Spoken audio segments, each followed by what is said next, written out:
In today's episode, we are exploring one of the greatest ways to get involved in the agriculture industry, the Farm Bureau. This is Talk Ag to Me.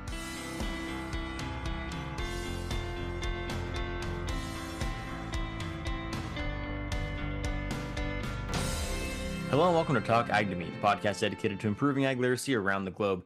I'm your host, Brendan Black, and in today's episode, we have back one of our guests from a previous episode, actually our last episode of the podcast, JP Beall. He's coming back with us to talk about another area of the agriculture industry that we are both incredibly passionate about, and that is the Farm Bureau. We dive into it a little bit more in this episode, but the Farm Bureau is an organization that basically serves as a representative of the agriculture industry and has county offices that are dedicated to helping and serving the agriculturalists of those areas. However, don't think that just because it's an agricultural organization that you can't join if you don't have an agricultural background. The Farm Bureau welcomes all members, and we actually talk about one of the subsections of the Farm Bureau in this episode, specifically the Young Farmers and Ranchers, or YF&R.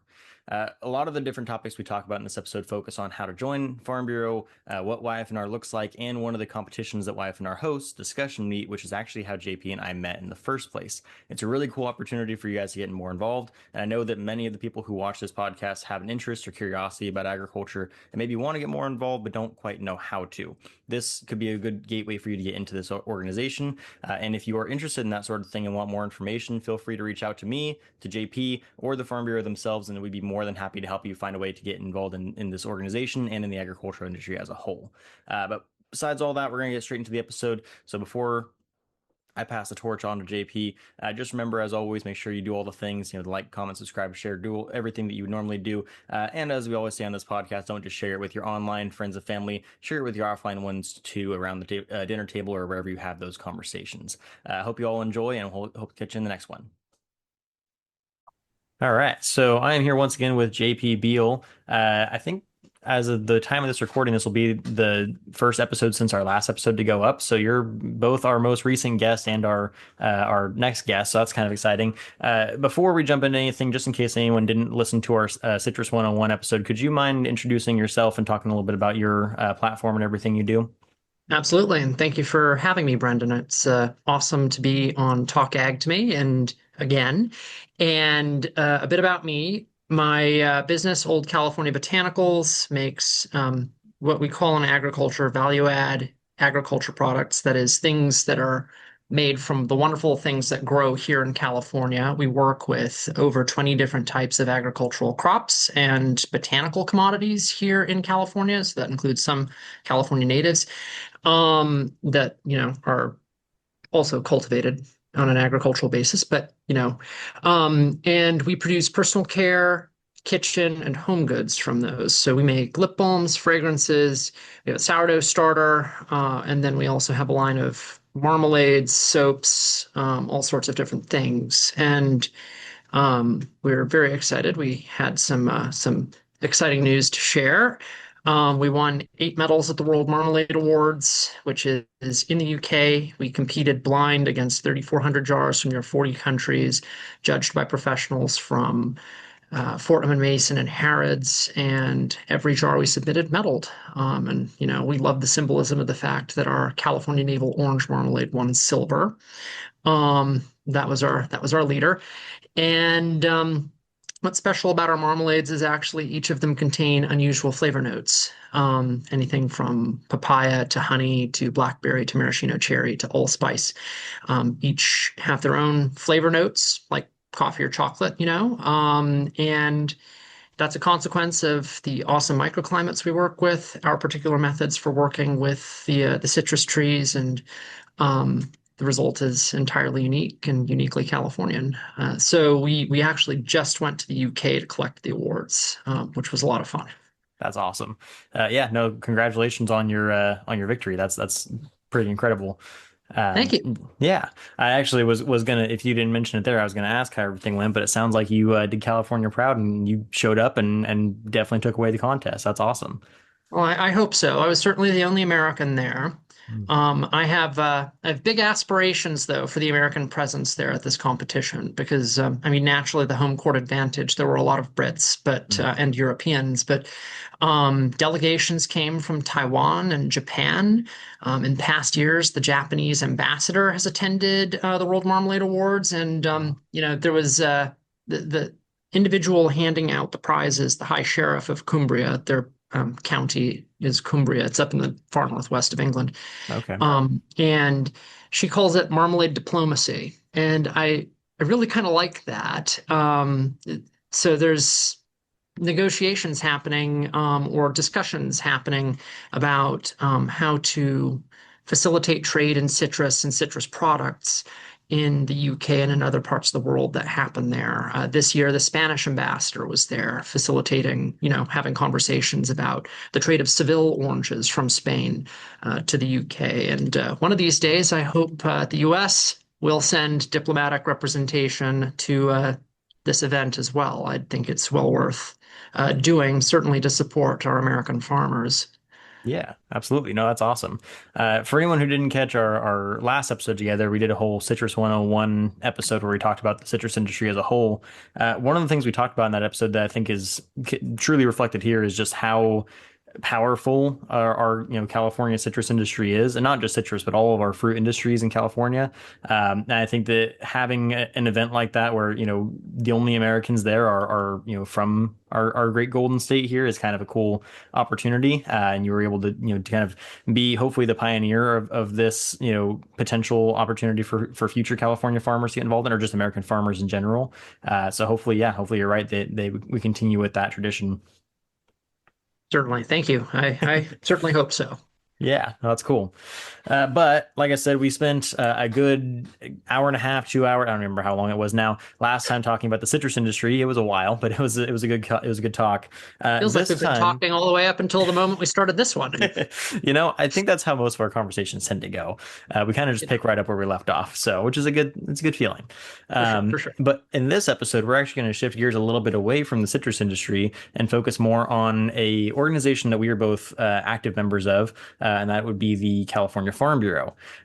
In the California Farm Bureau, there are subdivisions of membership, and so one of those membership categories is the Young Farmers and Ranchers area, which is YF&R, and that's an area that you and I have actually both been involved in for a little bit now. It's actually an area through which we met in the first place. We kind of advertised during our last episode that we were going to have a whole discussion about the contest through which we met, but also just what opportunities are available through this YF&R program. And so I wanted to kind of take a second to dive into that first. So before we go into all of the different things, just a quick description. YF&R is a subcategory of Farm Bureau membership where you have to be between the ages of 18 and 35 to be involved. And typically it functions as you can kind of give your own insight here, but it kind of functions as a subcategory membership that allows for members to be more involved through certain types of activities, leadership trainings, events, competitions. It provides a different experience than your average Farm Bureau membership would. And so through that, a lot of young farmers who are just getting involved in the industry are finding a good opportunity to connect with other members of their age and creating a network of people that can help each other with their operations, or just have that social interaction too, which is huge in the agriculture industry. Could you share a little bit about your experience, history, opinion of YF&R kind of from your perspective as a farmer? Absolutely. Well, and I mean, to preface this by saying, I don't think I would have been at the World Marmalade Awards if not for my involvement first in Farm Bureau and YF&R. The relationships I made along the way, the mentorship, the networking, have all played a role in the formation of my business.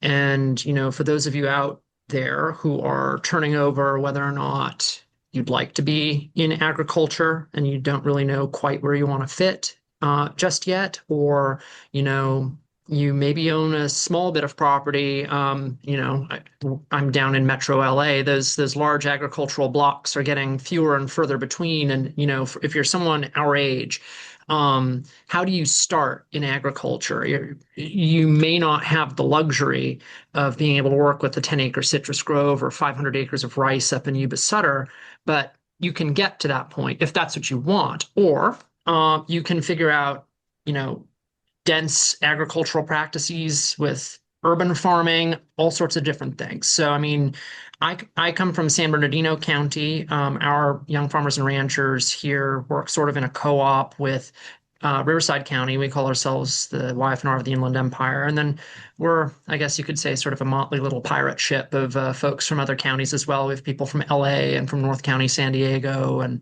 Orange County who all sort of participate. It's a relatively large region, but for us. And you really can, at least in my experience, get out of it what you want. It's very much a, you know, you can make the experience your own. And really, actually, my only regret is that I did not start participating in this program sooner. I got tapped by a family friend in 2020 when I moved back home to California. I was living outside the state for a while. And he said, well, why don't you think about joining this and helping us start the program up?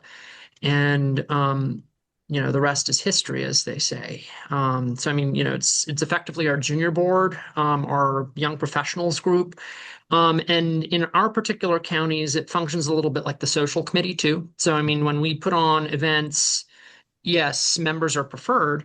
But we take a broad interpretation of what that means. So Farm Bureau members are always welcome. Road representation from our district reps, from elected officials, and other folks who work in Department of Ag, the public, journalism are all welcome because the way we look at our events is about drawing connections with the public and allowing people to experience for themselves what their next door neighbors are doing and what is special about what they're doing. We toured an iris farmer's operation. She's one of 10 Guardian Gardens in the United States. And if you were to drive by her property, you would have no idea. Not that it's closed to the public, it's just there isn't a sign. So, we try to shine a light on the amazing things that farmers, family farmers, small farmers, urban farmers, shattering those preconceptions of what a farm looks like in Southern California in the 21st century and get the feeling, most people would be really surprised. Yeah. Yeah, absolutely. I liked one of the things you said in there, which was that the YF&R committee almost serves as like the social committee of sorts for your farm bureau. I've found that to be a pretty common thing across a lot of the farm bureaus I've interacted with. Actually, in Tulare County here, our YF&R actually just started up again, I think just a couple years ago. We haven't had a YF&R for very long. And it was really exciting to see that we're getting one back now because we're starting to see a lot of those same types of relationships where the YF&R can kind of serve as a social committee or just like a face of the organization and going out there and talking to the community or hosting events or posting on social media, doing a lot of the things that the older members maybe don't have time for or aren't as interested in or have a harder time with compared to some of those younger members that have the new fresh ideas they want to push out there. So no, I think that's really cool. I had a little bit of a different exposure to YF&R. So I actually joined the organization through the collegiate membership.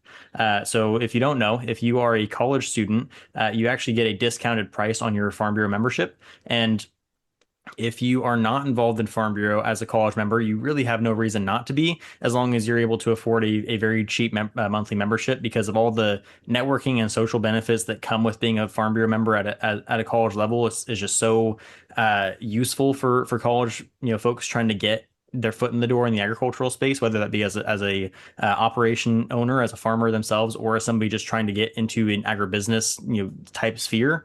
I know that when I was in college, the YF&R group was really, really helpful for helping me get a lot of my connections, helping me build my network, helping me understand a little bit more about the agricultural industry as a whole. I learned a lot through some of the friends I made in YF&R, and it was just a really good opportunity for me. But the whole reason I even found out about it was because of a contest I decided to join because of my college advisors, a contest that we have now participated in together, and that being the YF&R discussion meet contest. Mm, Now, correct me if I'm wrong, but this last year was your first time competing in discussion meet, right? that's true. Yes. Okay. So I am ready to dive into a whole discussion about what discussion meet is. But before Sure. we get into that, just really quick, since I kind of gave the debrief of YF&R, do you want to kind of give the breakdown of what discussion meet actually consists of?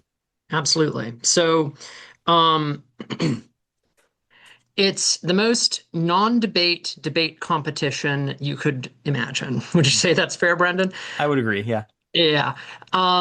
Basically, the way it was couched to me, is basically this is a mock County Farm Bureau board meeting. Mhm. And you're presented with a list of 5 questions every year. They change every year. Some variations on themes, but basically issues that face agriculture, rural living, and the Farm Bureau writ large every year. And the way it works, there's 2 categories that you can participate in. So if you're a collegiate member, which there's literally no reason why, if you're in college and you're interested in setting up a YF&R chapter, so easy to do, great way to make friends. There is a separate collegiate competition, and there are cash prizes for winning. Then there's also an open category, which collegiate can still participate in, I believe, Yep. right, Brendan? Yeah. Correct. And then if you're like me and you have the misfortune of already graduating from college, you get to participate in that. And there's cash prizes as well. Mhm. And there will be, I think, some preliminary competitions, particularly for the collegiate level, right, Brendan? So it's similar to the open division. Mm. In both contests, you have 4 rounds technically. So you have 2 preliminary rounds, you have a semifinal round, and then you have your final round. And usually, I know that this year they're doing things a little bit differently, and we'll talk about that in a minute. But usually, you have all 4 of those rounds in one day. But you might find out after the second round whether or not you go on. Like you're going on for 2 rounds, and then after that, you figure out if you're going on to a semifinal round or the final round going forward. But the only difference between the collegiate and the open level is while both are open to anybody between the ages of 18 and 35, obviously for the collegiate level, you have to be going to a college, right? You have to have a college's name attached to your name, basically. And the only advantage to that is usually the college will cover all of your entry fees and any competition fees that may go with it, and may even provide transportation depending on your school. Which is So, fantastic. yeah. And as Brendan says, these competitions are typically structured to have about 4 rounds in them. And so at Mhm. that point, and there's no repeat on the question in the competition. So you'll Correct. be guaranteed to, have coverage of almost all of the questions in each competition. Yeah. And the competition typically contains 4 people, I'd Yep. say. Yeah. Usually Yes, 4 to 6, I think, is the actual standard. But yeah, it's usually 4. it's a little bit of fluctuation there. Yeah. And it'll be roughly about a half an hour each. And everybody will have prepared on this given topic. You'll find out it'll be announced just before what the topic for your round is. You'll have an opening statement, then a discussion portion, and then a closing statement. And so, and the opening and closing statements are for time. Otherwise, it is unstructured conversation on this particular topic. And there's a rubric that guests, or excuse me, judges, who will be hidden in the audience. So you don't know that you can't pander to the judges. Basically, they're mixed into the audience, and the statements are given to the.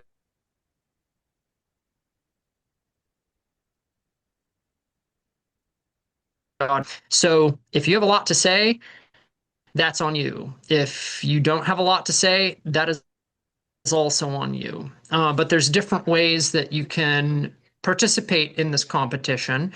If you have really strong ideas, the judges will also be looking for how you share the stage.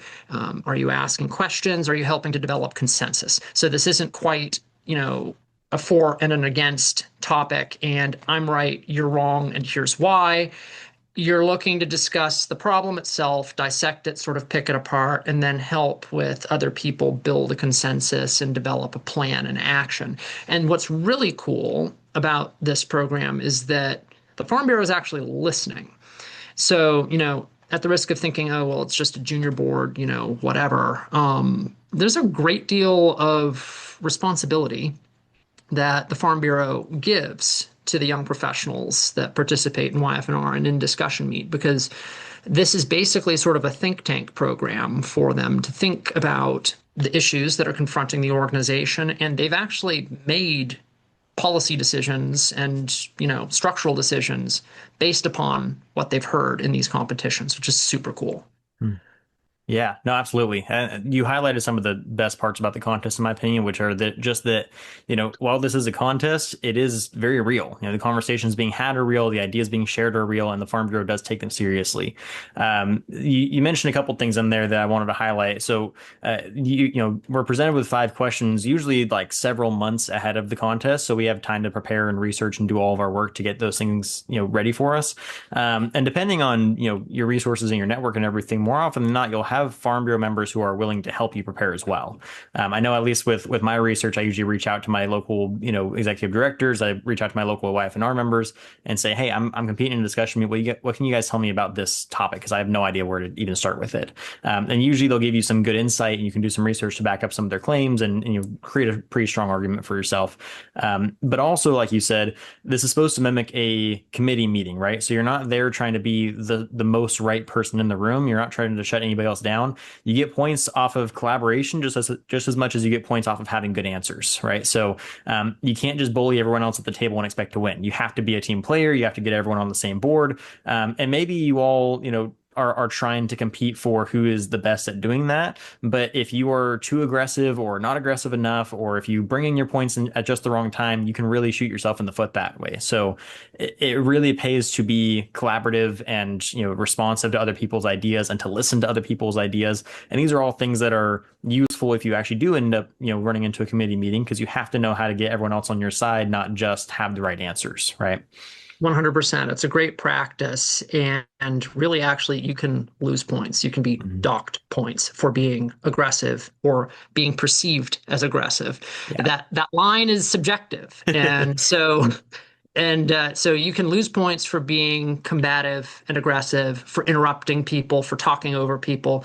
It can be challenging when you're in the final Mhm. rounds because, everybody's, it is still a competition. Yeah. But so the polite competitiveness, that's a high art form in this competition.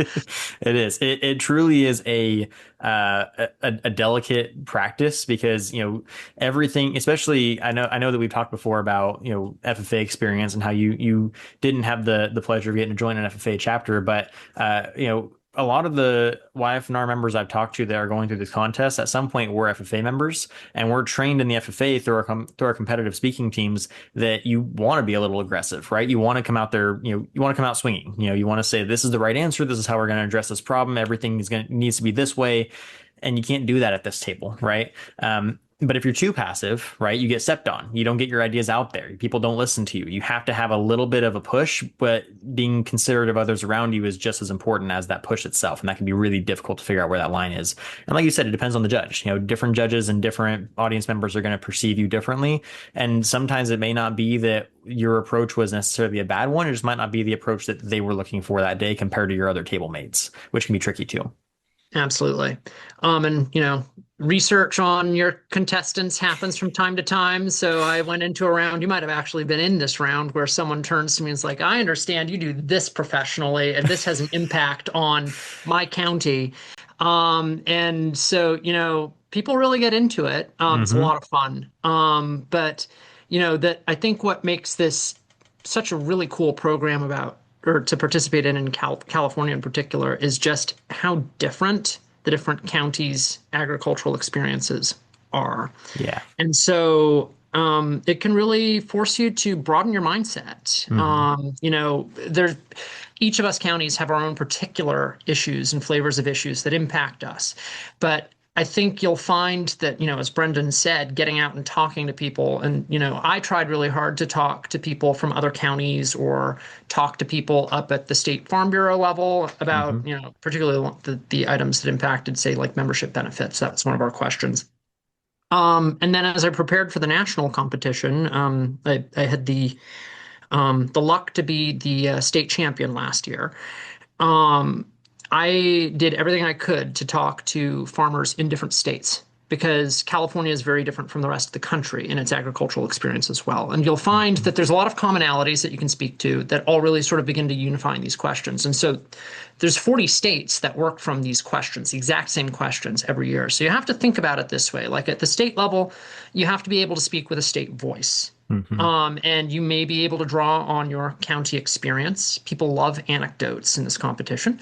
Yep. But being able to talk to other counties too and sort of be the big tent, the big voice in the room makes it that much easier to build consensus. And, as you get further along, I spoke to a cattleman in Kansas and well, actually, another cattleman in Tennessee, a cattlewoman, excuse me. Hmm. She's 94, in fact, and still actively running her family's cattle ranch there Hmm. in eastern Tennessee. Wow. Fascinating story, Yeah. but it's a great way to learn about agriculture all across the country. Yeah. I couldn't recommend it more strongly. Of course, Yeah. since I won the state competition this last year, I can't win this year, so I'm not participating. So the Yeah. field's open for another champion, and that's the other thing to bear in mind is that that's a unique quirk. You can continue to participate in the competition, but there will never be such a thing as someone who wins two in a row. That's something the Farm Bureau feels very strongly about, keeping the field, as it were, open for people. Yeah, absolutely. Yeah, and I was actually getting ready to highlight on your recent state championship. That's pretty exciting. I had the luxury of getting to be at that finals table as JP took the crown there, so that was pretty fun too. So yeah, it is a very unique experience in the context of you're going into it not just with the mindset of trying to win, but with the mindset of trying to learn as much as possible about not just your farm bureau, but other farm bureaus, other counties, other states, other agriculturalists outside of the farm bureau entirely and learn what challenges they face. I know that, so, you talked about having competed at the national level, you're thinking with a state mindset. While I may not have won state this year for the open contest, I did win state when I was a collegiate competitor. And so I was a national semifinalist for the collegiate level as well. And so I know that challenge of going in with the California mindset. Hmm. Because I don't know if you experienced this at your national level, at least at the college level, California kind of has a target on its back when it comes The to discussion. ABC rule, anybody but California. Exactly. Yeah. So I walked into that room and I had like a group of people. I had YF&R members and I had my Fresno State advisor and I had other people from California Farm Bureau that all went with me to this contest. Yes. And they were all telling me like, hey, just be careful. They're going to be going for you because you're from California. Don't let it get to your head. You have to just be careful. And I had a feeling that was going to be the case, but I didn't really know what to expect until you get at the table and they're like, so you're from California, so you probably think this. And it's immediate how they feel about you, and you have to navigate it carefully. Certainly. And there's really no way around it either. Your states are posted with your name at the national Hmm. level, and there's only one per state. And as I Yep. said, people research people. Yep. They know the Californian in the room. Hmm. There's no way to disguise it. I went to school in the South, and so when I need to or want to, I can turn on a bit of a Southern accent. That doesn't work. Um, Yeah. and I mean, you really come to respect and appreciate just how diverse the experiences of agricultural professionals are across the Hmm. country sitting at that table. Yeah. Not that there aren't commonalities. It's just they have a very different perspective in general, Yeah. and there's very different supports, and farm bureaus do very different things state by state. And I think Hmm. that became so clear to me at the national level in particular. I'm sure you must have had a similar experience, Brendan, that Yeah. in many ways, the California Farm Bureau is kind of a laboratory of innovation among the Farm Hmm. Bureau organizations. But there's almost sort of an attitude, no matter how difficult things are for California farmers, that we're sort of Cadillac ranchers, which is not really fair, I'd say. No. But the commodities we get to work with are fun, cool, and interesting. So I don't know. You learn a lot in the competition, that's for sure. For sure. Yeah. I know exactly what you're talking about. I remember at my in my first couple rounds actually went pretty well. I was kind of the most liked at the table, for the most part. I had some really good competitors that were from, Pennsylvania, North Carolina, and just from some different states that were very welcoming and very nice, and we had some good conversations. My semifinal round was just, I mean, it was a bloodbath. Like I Mine too. the first question I got asked was, "So, how are your ports doing?" And this was a couple years after COVID. COVID when the ports were still like just in shambles. Mm, And so I was like, well, and it was coming from an East Coaster. So I said, well, our ports aren't doing great. How are your ports doing? And we had a whole back and forth for a little while. And at one point they asked me about like, well, our farm bureau is big into land grants. So what does your farm bureau do about land grants? I'm like, well, our farm bureau doesn't really do land grants like yours does. So I don't really know how to like, like you're saying, there's a different perspective from different states farm bureaus, and they're trying to get you on different topics that are just not really relevant to what you are working with. And exactly. there were a couple times that I straight up had to just shut down the conversation and just say like, look, guys, this is not, you guys are not focusing on the topic, and you're also not trying to progress the conversation at all. You're just attacking each other and me for random stuff. And sometimes, that can work in your favor because, your collaboration points will go way up because you're trying to get everyone back on topic. Other times have judges and other table mates that are very one track mind, and it can, kind of hurt you as well to be that kind of person at the table. So it's hard to know. Monetary incentives are monetary incentives, and at least in Yeah. the open competition, first prize was $30,000 towards a Ford vehicle. So, Oh, really? oh Okay. yeah. So And then I know second in, prize was credit towards a tractor. So, okay. there's big stuff on the line. Yeah, I know in previous years they had just like gave you a truck for the prize. So it's interesting that they just gave you the money for it instead this year. Huh. Yeah. So that But is yeah, big stakes, guys. yeah, it's a big contest, and it's not taken lightly by any means. I mean, I know some in California it's pretty big, but in other states I know discussion meets a pretty like intense deal. So I don't know. It's fun. It's a really good opportunity. It's a really great experience. And I had a heck of a lot of fun doing it. JP and I actually met at the end of one of our rounds. I think it was the second round before. It was either the second round before semifinals or it was the semifinal round. I can't remember which one, but. Um, We were definitely in a couple. I think, yeah, it was one of the yeah. prelims, I Yeah, think. yeah, yeah. Yeah, so we happened to meet, and literally we got done with our round and just like walked up to each other, and we were like, dude, you did awesome. Like it was just a very there was no bad blood, there was no like I Oh, need to beat this guy. It was just a very like clear mutual respect of skill at the table. Which is always a good thing, right? When you come out of a contest and you're just like, that guy did great, I'm gonna go tell him, and he also says you did great. It's a good feeling to have. and I mean, Um, that's the neat thing about the discussion aspect is because it is collaborative, you find people at the table who have similar ways of thinking about these things. And I mean, I yeah. think that's when Brendan and I really clicked. It's like we had similar perspectives on these things, and we had a great conversation in the round, and here we Yeah. are. No, it was great. I mean, like we literally but before we even knew we were going to be at the final table together, we were already planning out our first episode of the podcast and everything. It was kind of funny. And then we ended up at the finals round together, and it was just one thing after another. We got through that round. JP was able to take the crown and went off and represented us at the national level. I'm planning on coming back next year and trying again, but um, I look forward to watching your career in this with considerable interest. I appreciate that. But yeah, no, it's just it's if you are currently a Farm Bureau member, or even if you're not a Farm Bureau member, but you're involved in agriculture or interested in agriculture and you're under the age of 35, there's no harm in doing it. There are people who do this contest every year who, maybe they never win, but it's fun and it gets them outside of their comfort zone and it helps build confidence and it helps build awareness. And, it's just a great tool for developing some of the skills that are needed to effectively be part of the Farm Bureau or just the agriculture industry in general. Absolutely. And I think to that point, I mean, the collegiate membership is really affordable. Hmm. And I mean, even associate memberships in different counties are really affordable. If you're Yeah. on the county board, that's kind of a different ball of wax, but still, if you're a 4-H'er and you're looking to sort Hmm. of continue the fun, take a victory lap, you really enjoyed the 4-H experience, like this is a program for you. Yeah. And it exists all over the country. So you can definitely continue to participate as you go to college or get started in a career. It's a great way to meet people. And, if you get started at 18, that's a very long time that you can continue the party as it were.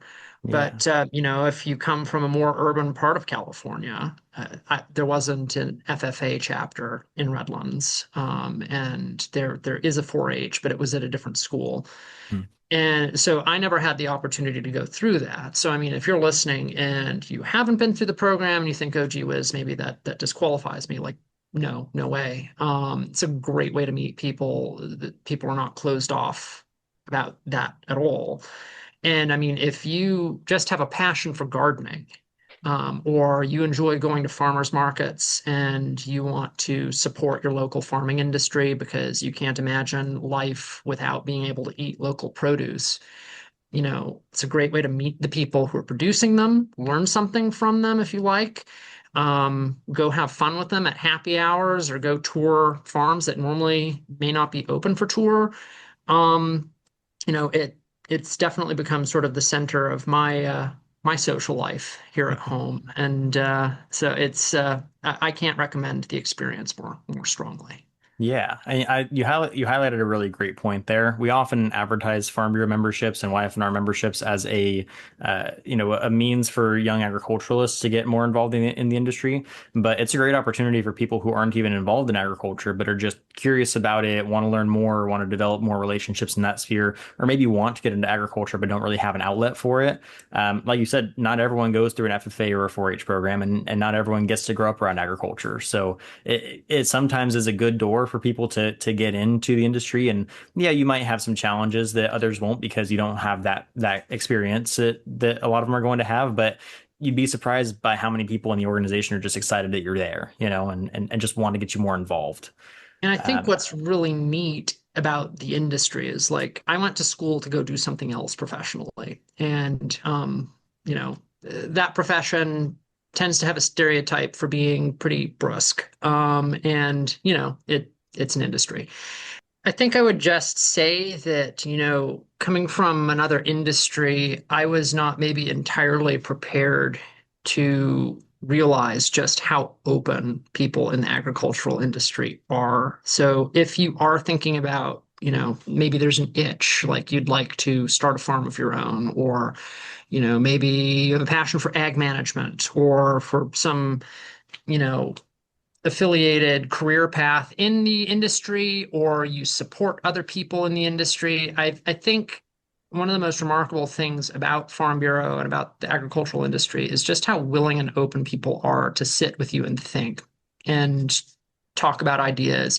They maybe won't tell you their favorite fishing spot, but maybe anything under that level is really fair game. I mean, a lot of my friends and mentors in farm bureaus have sat with me and thought about aspects of my business. hmm.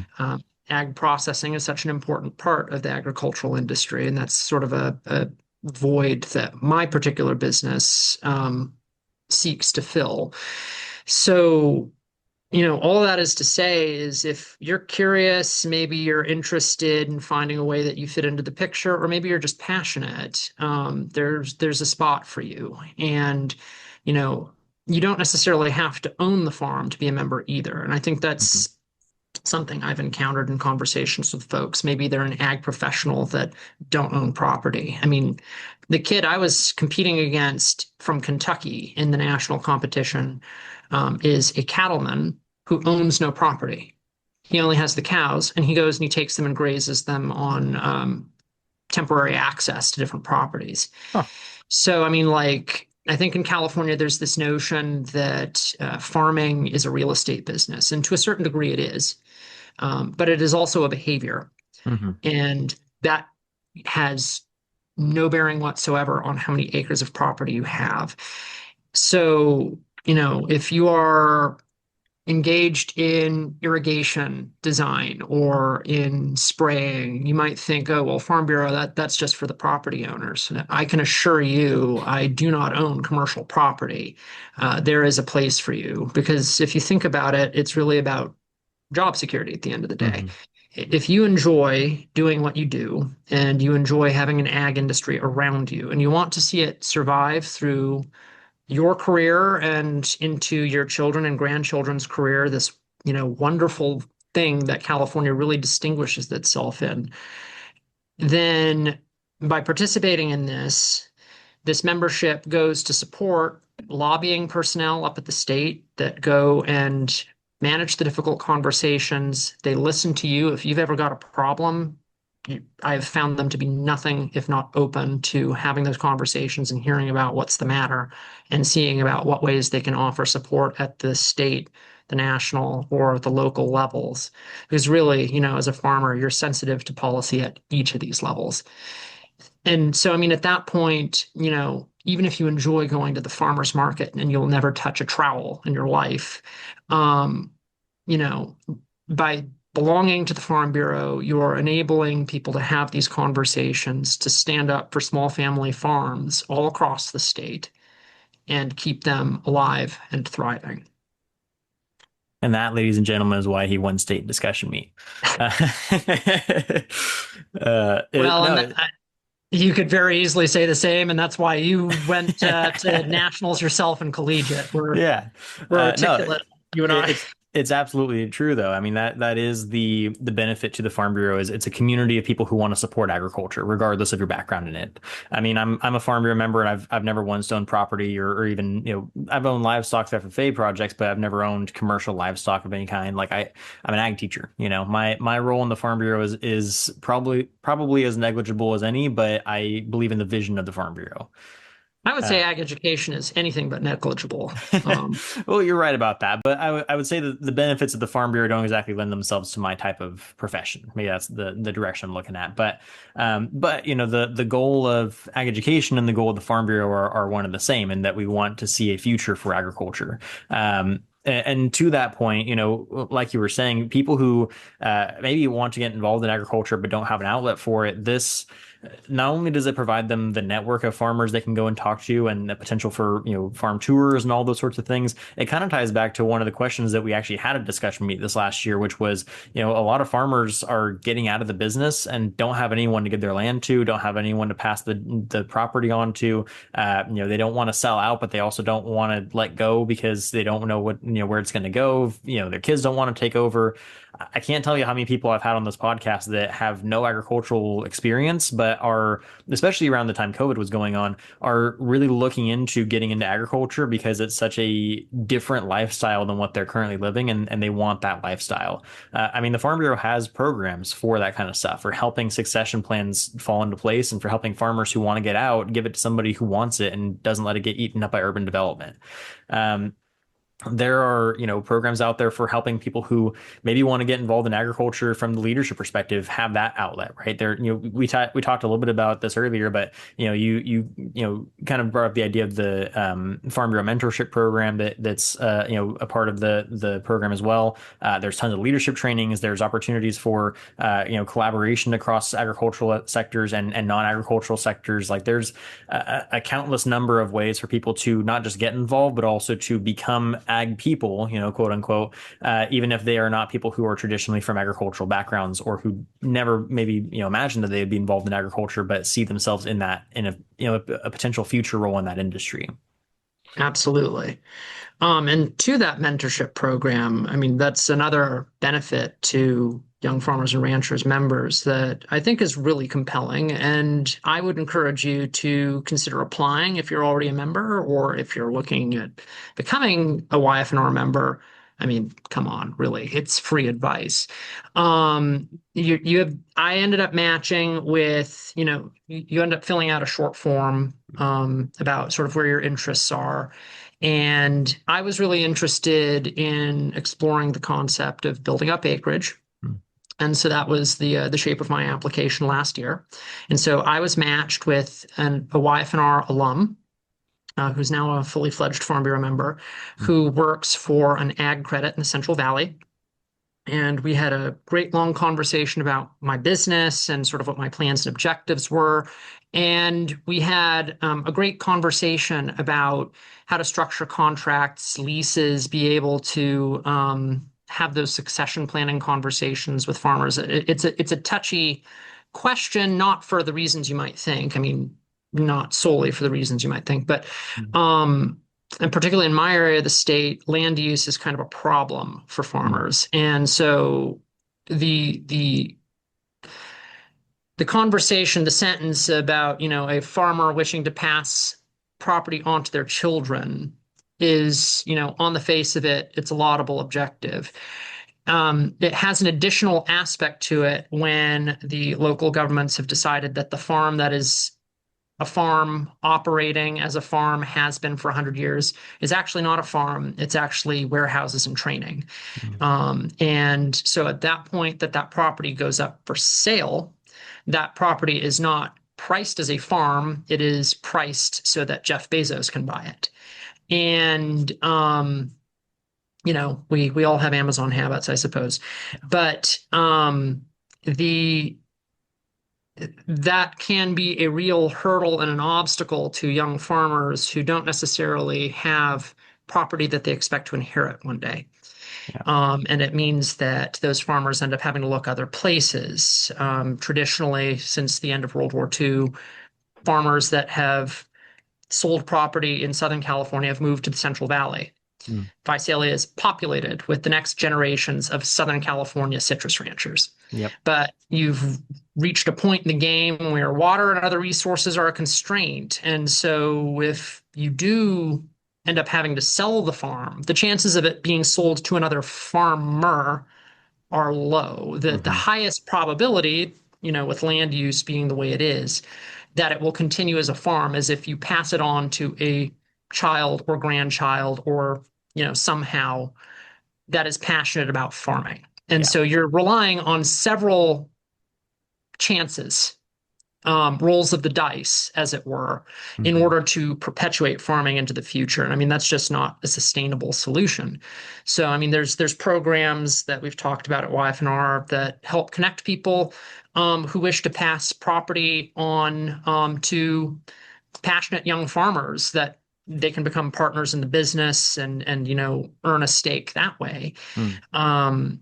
So there's or you can find a way to lease, or as I've also been doing, I've been managing property for other people. I have my own operations, small as they are, and then I help broker for farms that are looking to be able to sell their produce.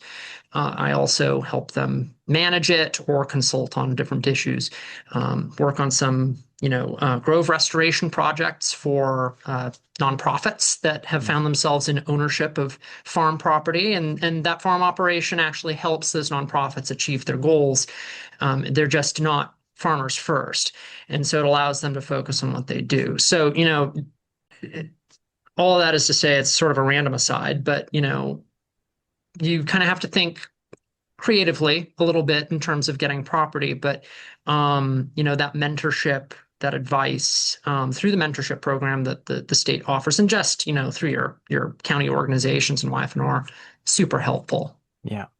No, absolutely. I'm starting to think the Farm Bureau needs to start paying us if we're going to do advertisements for them like this You know, because we're doing a pretty good job. I'll say, I think maybe we can start to be their ad department, huh? Mad Men Yep. Sacramento edition.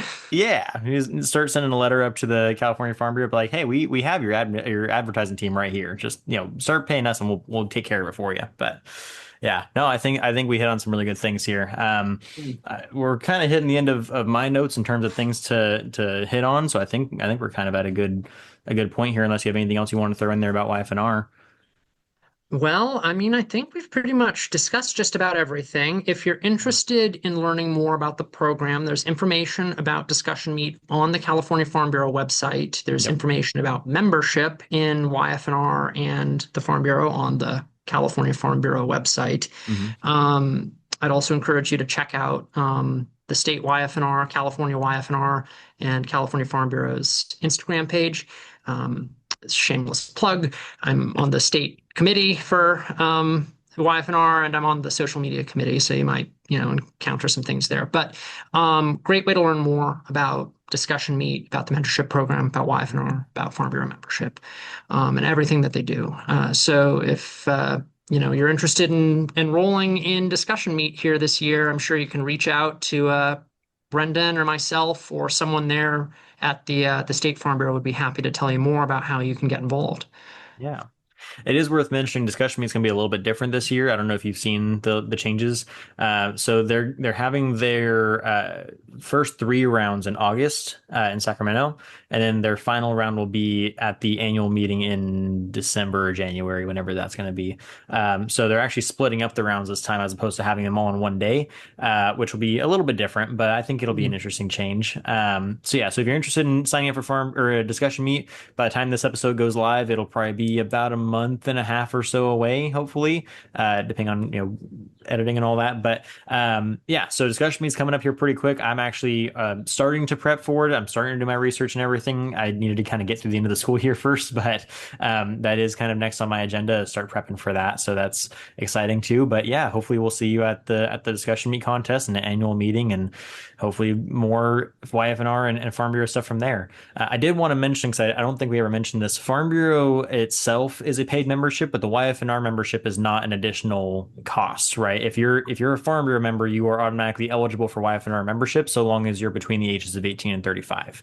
So don't feel like you have to pay a bunch of extra costs just to be part of YF&R. You can just pay your Farm Bureau membership and you're already covered. So that's taken care of for you too. Absolutely. Great point, Brendan. Besides But that, though, I think that's it. I think so. Do you want to sign off with me, Brendan? Keep it Yeah. zesty? I love that. Yeah, but real quick before we sign off, do you want to share your socials and platforms and all that kind of stuff so people can find you? For sure. So if you're interested in learning a little bit more about my company, Old California Botanicals, and what we sell, we have an online store. You can find us at oldcaliforniabotanicals.com. Or if you're interested in following along, we have a social media presence on Instagram and on TikTok. We also have some longer form YouTube videos. We just completed a mini series of farm tours in Riverside County. So we just went and toured a winery. We toured a date plantation. We're about to post another episode soon. Date to be announced on an organic vineyard. Oh, And so we have YouTube, Instagram, and TikTok. Our handle is Old California Botanicals. So we do a lot of short form, reels on different parts of agriculture or horticulture, native and agricultural plants. cool. All right. Sounds great. I'll have all those links down in the description and on the screens and all the places so people can find you. And yeah, I think that's it. Remind me how you do your outro, because I'll All right. get that. So signing off from OCB, this is JP and Brendan, and let's keep it zesty. And there you have it. As always, JP is a pleasure to have on the podcast. I hope you guys go and check out all of his platforms and congratulate him on his recent success. And also, if you're interested in getting more involved in agriculture, I hope you take the time to look into the Farm Bureau and your local YF&R chapters. This is a great opportunity for you guys to get more involved in agriculture if that's what you're looking for. And I know I've had many guests on this podcast before that want to get into agriculture, but maybe can't find the land, can't find the capital, or can't find a general connection to the ag industry. Well, this is your chance. So I suggest you go and check it out now. If you are part of the Farm Bureau or YF&R, please make sure you shout it out in the comments and let us know how involved you are or what your favorite part of the Farm Bureau is. But besides all that, I think that is going to wrap it up for today's episode. So I hope you all enjoyed. I hope to catch you all in the next one. And once again, make sure you go ahead and like, comment, subscribe, share, do all the things. Make sure that all the people in your circles know about this episode, because it helps us, it helps you guys, helps the Farm Bureau in general, it helps everybody in the agriculture industry. The more we can have these conversations about the agriculture industry as a whole. And I think besides that, that's all I have for you guys. So we'll catch you in the next one. And don't forget, if you ate today, thank a farmer.